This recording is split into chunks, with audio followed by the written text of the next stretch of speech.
Correio Esportivo tá no ar, mas antes... Em nome do Pai, do Filho e do Espírito Santo, amém. Toca o hino, Cascão. Parabéns ao Corinthians. Parabéns ao bando de loucos. Salve o Corinthians, o campeão dos campeões. Corinthians, campeão da Copa do Brasil 2025. Correio Esportivo tá no ar, 10ª edição.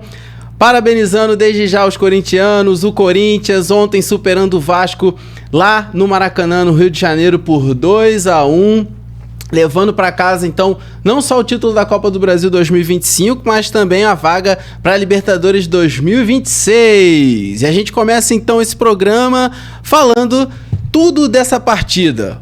O Vasco, que conseguiu conter o Corinthians em São Paulo, não foi capaz de conter o Corinthians em casa no Rio de Janeiro, perdendo para o Corinthians então por 2-1, e o Corinthians sendo campeão da Copa do Brasil. Começamos o programa hoje então aí com brincadeira, imitando o apresentador Neto, que além, claro, de apresentador e comentarista, muito corintiano, certamente está muito feliz desde ontem à noite, né, até agora, e vai prosseguir assim aí hoje e amanhã. Então começamos com essa brincadeira.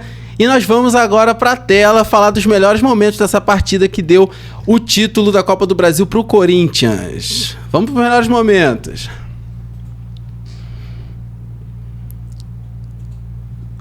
Tá aí, melhores momentos então de Vasco e Corinthians. O Corinthians atacando já com o Yuri Alberto, aí um dos primeiros ataques de ontem, essa bela enfiada de bola pela ponta direita ali.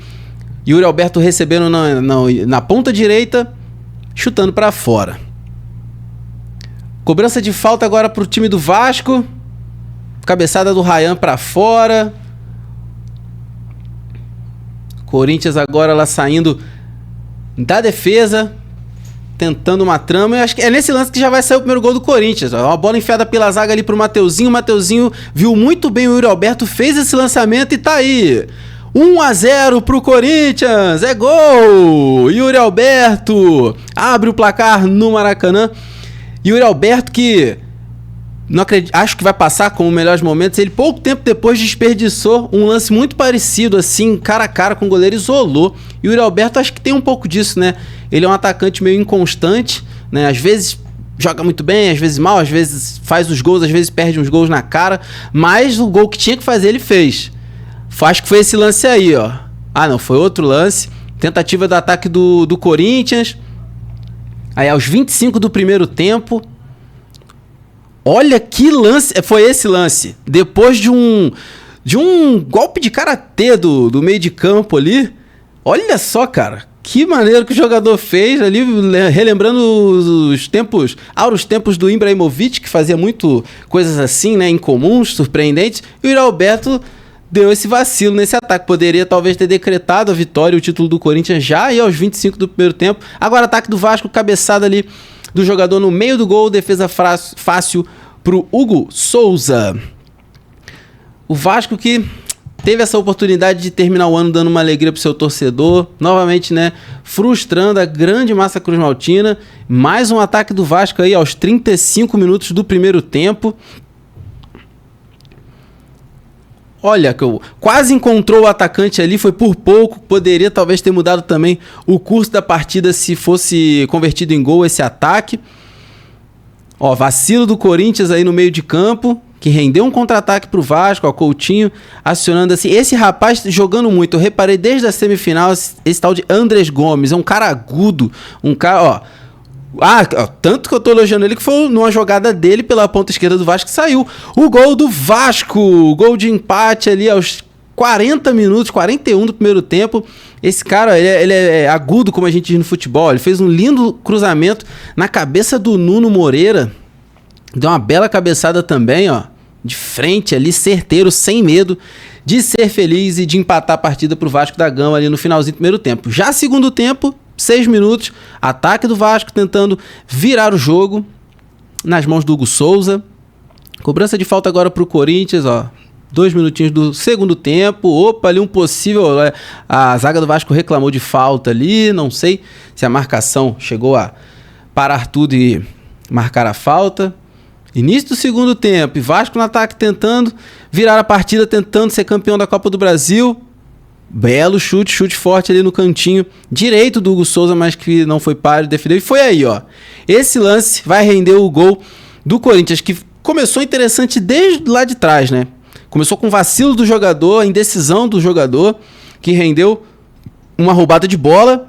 O jogador que recebe, ele dá um drible da vaca de costas no marcador, muito bonito, avança, toca na ponta direita pro Yuri Alberto, olha lá, ele deu um drible da vaca, cara, de costas ali no marcador, avança, ganha espaço, toca na ponta direita, acho que é o Mateuzinho, olha lá, enfia para o Yuri Alberto, que joga na pequena área ali já, sozinho, já sem goleiro. Olha só, que jogada de inteligência e de rapidez. Não me recordo agora quem foi esse jogador, mas, nossa, tá de tirar o chapéu, dar os parabéns. E o Alberto cruzou ele fácil já na saída do Léo Jardim. E o Memphis fazendo o gol que daria o título pro Corinthians ainda com o transcorrer da partida. Memphis sem goleiro, tá aí a câmera maneira de dentro do gol, vendo ali como que, podendo, né, acompanhar de um ângulo bem diferente. O Vasco já perdendo, tinha que ir pro tudo ou nada. Era jogo que valia taça, valia título. Ryan mais uma vez, bom jogador também. Acho que foi uma boa revelação do Vasco da Gama nesse ano de 2025. E aí, falta pro Vasco da Gama já nos acréscimos ali, ó. O juiz deu 7 minutos de acréscimo no segundo tempo. Eles já tinham passado 2. O Ryan vai bater muito bem essa falta, ó. Um chute forte, muito forte. O Hugo Souza conseguiu defender. O Vasco continuou no ataque, pressionando ali um vai, não vai, um rebote, sobra daqui, sobra dali. Mais um lance, vai ser muito parecido agora também do Vasco. Olha lá, cruzamento bonito na área, passando perto, deixando a torcida Cruz Maltina ali com as mãos na cabeça. O Vasco pressionou, deu muito sufoco nos acréscimos. Eu vi ao vivo esses acréscimos. O Vasco pecou na finalização dos lances. Pecou na finalização, na decisão. Ó, vai ser mais um lance de pressão do Vasco. Já nos acréscimos era tudo ou nada. Esse jogador nesse lance, ó, teve uma calma ainda ali, ó. Ele vai fazer que vai chutar de novo. Não chuta. Faz o mais difícil, que é difícil nesse lance o cara ter essa calma de fazer isso. Sobrou ali pro atacante do Vasco que isolou. Então foi o que o Vasco mais pecou. Mas é difícil também, né? Você esperar, cobrar calma num lance ali, acréscimos, o jogo acabando, você indo pro abafa, indo só com a emoção, né? Sem razão nenhuma, praticamente. Muito difícil fazer com calma. O Vasco ainda estava conseguindo construir lances de pressão com uma certa calma, né? Como eu mencionei ali, naquele lance o jogador fez o mais difícil, ó. Mais um lance que o Vasco isolou a bola, mas com certeza por muito nervosismo, né? E aí o jogo vai acabar nesse lance, ó lá. O juiz deu 9 minutos de acréscimo, não foi suficiente pro Vasco chegar ao empate. E tá aí a festa corintiana, jogadores emocionados, chorando. Acho que esse que tá ali do lado esquerdo é o Yuri Alberto, Dorival Júnior. Dorival que tá aí tendo um trabalho coroado com o título da Copa do Brasil. E muita emoção, né? Com certeza milhares de corintianos, né, fizeram o seu papel, apoiaram muito bem o Corinthians fora de casa. E como eu estava completando no raciocínio, o Vasco ainda teve a calma de pressionar nos acréscimos, né? Construir jogadas de pressão. E como naquele lance bem passou ali, o jogador teve 2 oportunidades de chutar logo, né? Mas ele ainda conseguiu driblar, ainda ameaçou, enganou, serviu um companheiro, chutou, cruzou.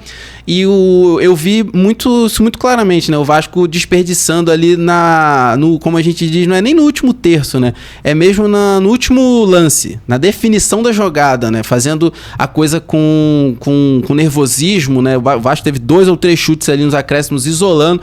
Lance também que, sendo bem finalizado, poderia ter mudado a partida, provavelmente ali levar para pênalti, né, ou prorrogação, não lembro agora qual era a regra dessa partida, mas o Vasco pressionou muito nos acréscimos, né, foi pro abafa, só faltou mandar o Léo Jardim lá também pro ataque, mas não foi possível. Então, tristeza no Rio de Janeiro, tristeza pros vascaínos, festa em São Paulo, festa pros corintianos. Corinthians, campeão da Copa do Brasil 2025, Corinthians então garantido na fase de grupo da Libertadores 2026. Temporada então acabando, né? Esse jogo de ontem, foi o último jogo da temporada brasileira. Agora já tivemos a Copa Intercontinental, agora só restava a Copa do Brasil, tivemos ontem o último jogo, então agora jogadores totalmente de férias, e agora começa mesmo aquela fase de mercado da bola, de especulação. Você que não assistiu o Correio Esportivo 9, aproveita para assistir, né? Convido você a assistir os outros episódios. Por quê? Porque além dos nossos pratos principais, do nosso futebol, teve já a estreia aí do Mercado da Bola. Sexta-feira, fiz a primeira edição do Mercado da Bola dentro do Correio Esportivo, falando então dessas negociações do mundo do futebol, e sobretudo brasileiro, né? Por ter acabado a temporada, então, como de praxe, é a fase agora de contratações, especulações, dispensas, etc.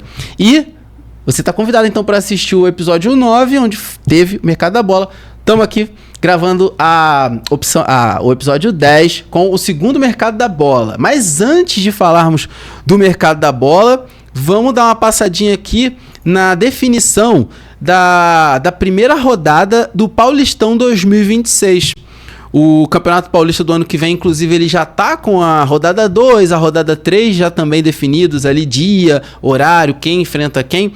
Mas eu resolvi trazer aqui para você que mora aqui, né, no Paraná, em Laranjeiras, enfim, você que torce para um time de São Paulo, você já ficar aqui no Correio Esportivo sabendo da primeira rodada do seu time no Paulistão, né, que é o campeonato estadual, vai começar agora, comecinho de janeiro, começando aí por todo o Brasil os campeonatos estaduais. Vamos lá então, vai saber aqui agora comigo quem vai enfrentar quem, que dia e que hora no Paulistão 2026, primeira rodada.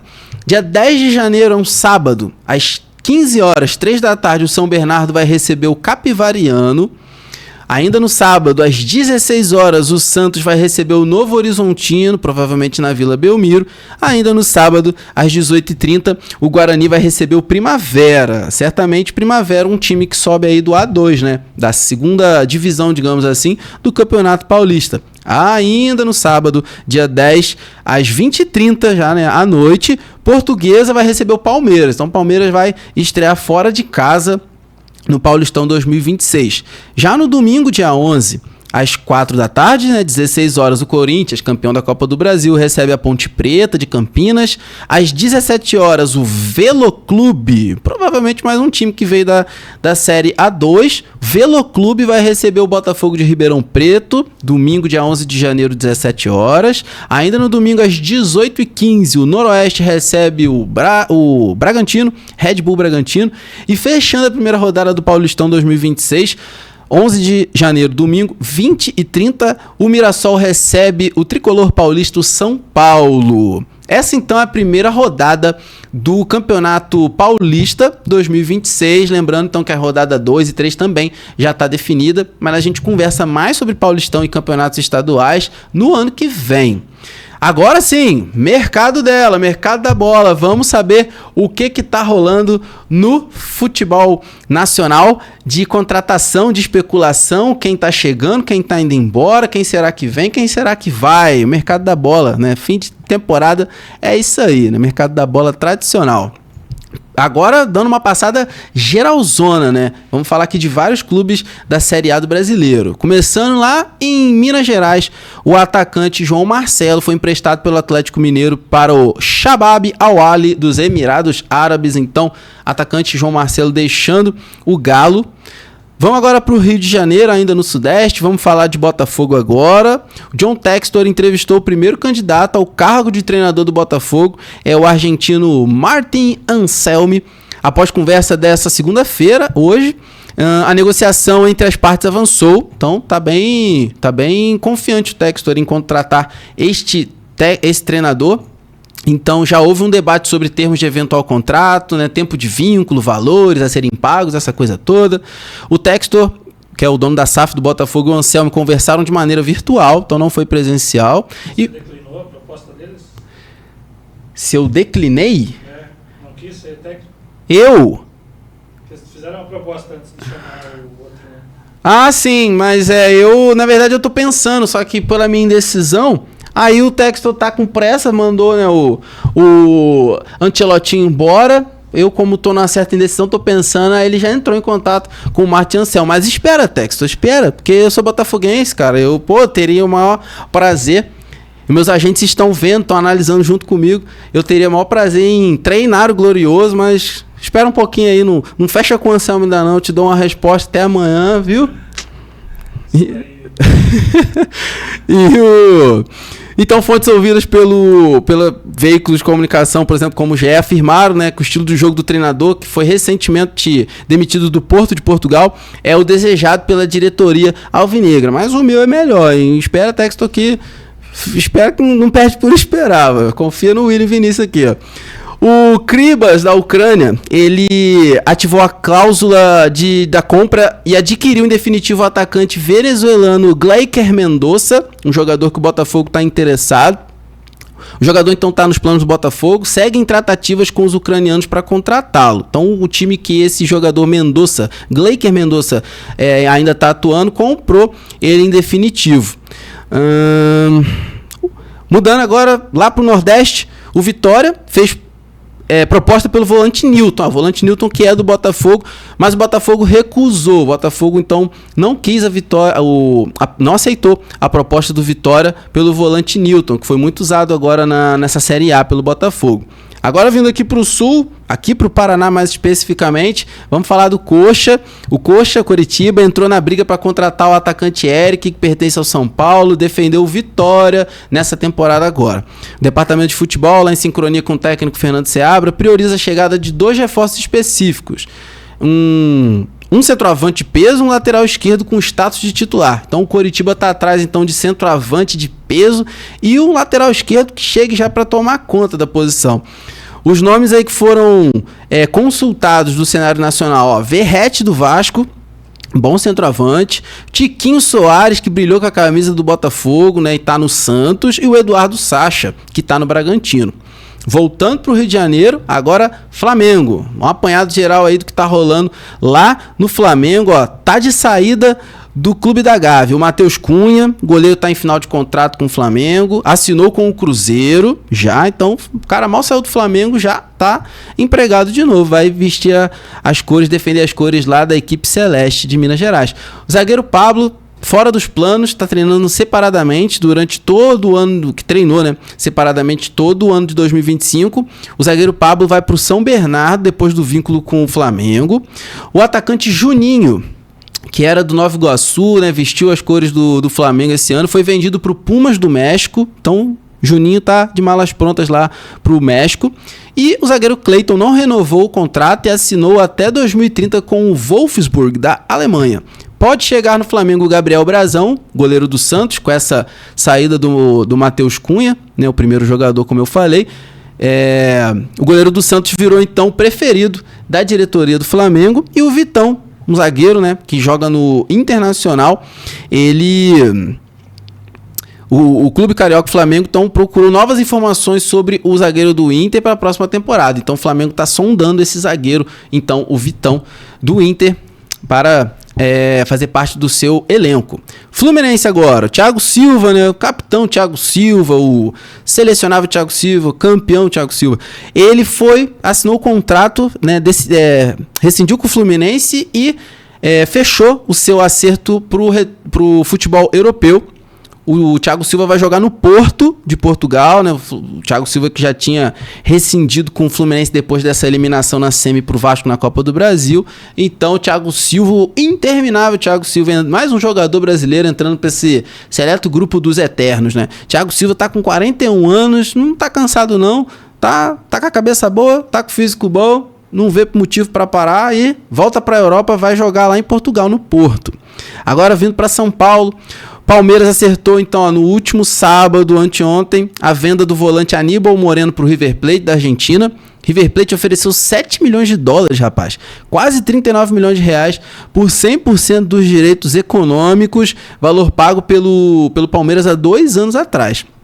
O Palmeiras tem sido procurado no mercado sobre alguns de seus principais ativos do elenco, entre eles Flaco Lopes e Vitor Roque. Ou seja, Flamengo vendeu o volante e tá recebendo aí, né? Tem time namorando esses dois jogadores do Palmeiras, o Flaco Lopes e o Vitor Roque. Então vamos ver se esses dois jogadores vão continuar vestindo as cores do Verdão, se vão para outras equipes, e se forem para outras equipes, certamente o torcedor palmeirense vai cobrar reposição. Agora lá pro Pará, vamos falar do Remo. O Remo na última sexta acertou a contratação do Aleph Manga. Aleph Manga foi um cara que despontou aí, acho que no Carioca do ano passado, pelo Volta Redonda, e teve problema com o STJD, né? Foi suspenso por muito tempo, pegou aí um ano quase de suspensão pelo STJD por envolvimento em esquema de manipulação de resultado. Ele que nesse período foi jogar, acho que no Chipre, e na última temporada defendeu o Avaí. Então o Aleph Manga, que estava no Avaí, é a nova contratação para o ataque do Remo aí para esse ano de 2026.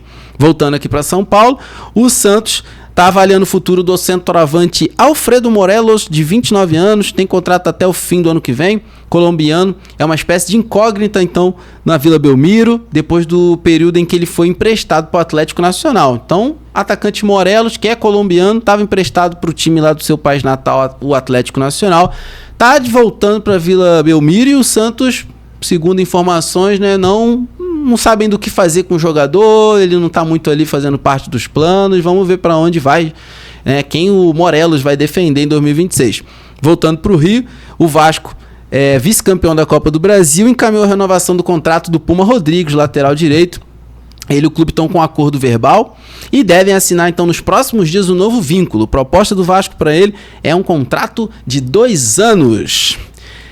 Tá aí então o mercado da bola, tudo de mais atual, tudo de mais quente, de mais recente do que tá rolando nesse período de férias de jogadores. Agora é a hora em que os dirigentes ali trabalham mais. Tá aí, ó, passamos aí por quase todos os times da Série A 2026 e você tá por dentro aqui no Correio Esportivo de quem tá chegando, quem tá saindo, quem é possível, né? São as especulações, as possibilidades, enfim, quem o time queria contratar e tá dando errado, enfim, tudo isso muito mais você vai continuar sabendo aqui no Correio Esportivo. Lembrando que essa é a penúltima edição do ano do Correio Esportivo. Nós voltamos na segunda-feira que vem, dia 29 de dezembro, com o 11º episódio do Correio Esportivo. Então é certo que na segunda que vem vamos estar falando muito de mercado da bola. Se em um final de semana teve tudo isso, imagina dessa segunda até segunda que vem, hein? O que não vai ter de novidade no futebol. E com certeza até segunda que vem eu já terei dado a minha resposta ao Textor. No próximo Correio Esportivo você vai saber aqui se eu vou treinar o Fogão em 2026 ou não. Se eu vou deixar aí pro Martin Anselmi fazer um bom trabalho, assim espero, lá no meu clube do coração. Esse então foi o Correio Esportivo número 10. Eu te vejo na segunda-feira, então, com mais um Correio Esportivo. Desde já um Feliz Natal para você, amigo e amiga que ama o esporte, que ama o futebol e tá aqui sintonizado no Correio Esportivo, sabendo tudo sobre futebol e mais coisas, mercado da bola, enfim. Segunda-feira também um possível novo assunto aqui, eu vou deixar você curioso para segunda-feira. Então, Feliz Natal, Feliz Ano Novo, desde já. Não, volto na segunda, eu reforço. Vamos ficar só no Natal por enquanto. Feliz Natal para você, amigo e amiga que gosta, que acompanha o Correio Esportivo. Eu te vejo na segunda-feira de novo com mais um Correio Esportivo. Fiquem todos com Deus, até segunda que vem. Boas festas. Valeu, galera!